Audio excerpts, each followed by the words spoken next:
On s'aperçoit que dans les écosystèmes, notamment si on prend l'exemple d'écosystèmes des côtes californiennes, donc situées entre Los Angeles et Santa Barbara, quelques chercheurs comme Kevin Lafferty ont étudié les différentes espèces que moi j'appellerais ici hôtes, c'est-à-dire hôtes, ce sont des espèces qui vont abriter finalement des micro- et des macroparasites.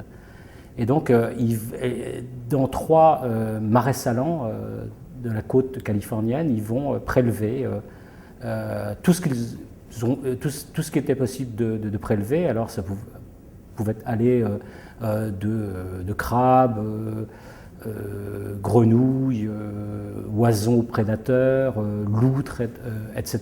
Donc, ce sont les espèces hôtes. Et puis, aussi d'analyser leurs macroparasites. Alors c'est quoi les macroparasites étudiés? Ce sont essentiellement donc les helminthes, vous en connaissez, les platyhelminthes comme les cestodes ou les trématodes. Les cestodes, ce sont les vers solitaires. Trématodes, pour vous donner une idée, ce sont les douves du foie. Eh bien on s'aperçoit que ces marécages comportent beaucoup plus de parasites dont personne ne parle. Tout simplement, si on n'en parle pas, c'est parce qu'on ne les voit pas.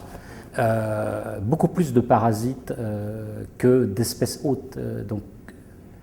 Et cela veut dire que les écosystèmes, et ceux-là en particulier, sont non pas organisés et stabilisés à partir des espèces libres que l'on voit, mais à partir des espèces de micro- et de macroparasites qu'on ne voit pas.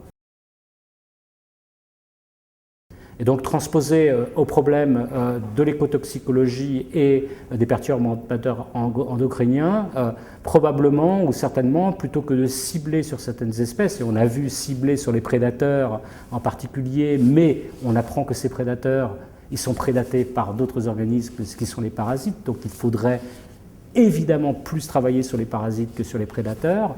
Et deuxième argument ici, c'est de travailler sur la globalité des espèces présentes dans l'environnement et qui constituent ce qu'on appelle les communautés qui sont organisées au niveau de réseaux trophiques.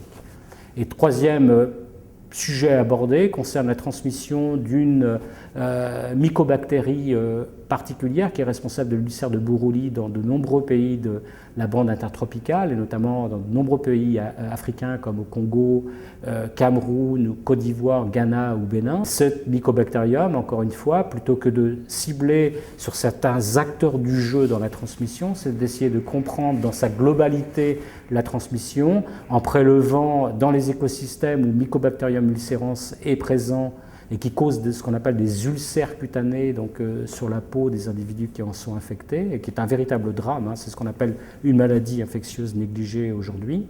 Et donc là, ce que l'on comprend, c'est plus que ces acteurs du jeu dans la transmission, c'est les modifications des écosystèmes, les perturbations notamment d'origine anthropique qui vont avoir une influence sur la diversité biologique, la disparition de certaines espèces présentes dans les zones marécageuses, les étangs et voire les rizières, la prolifération de certaines autres, et qui vont être le support de manière accidentelle à la prolifération du mycobacterium. Et certains supports qui ont proliféré dans l'environnement parce que les conditions ont été modifiées par les populations humaines. Il faut faire le lien entre santé des écosystèmes et santé humaine, animale et végétale. Très certainement aujourd'hui, ça veut dire qu'il faut aller à la source des maux et essayer de travailler sur ces maux, les pollutions notamment, pour les diminuer, voire les éviter, parce qu'on va acquérir d'une santé et d'un bien-être au sens de l'OMS qui va dépendre de la santé de nos écosystèmes. Et quand je dis écosystème, ce n'est pas seulement une forêt, c'est aussi une ville. Je vous remercie.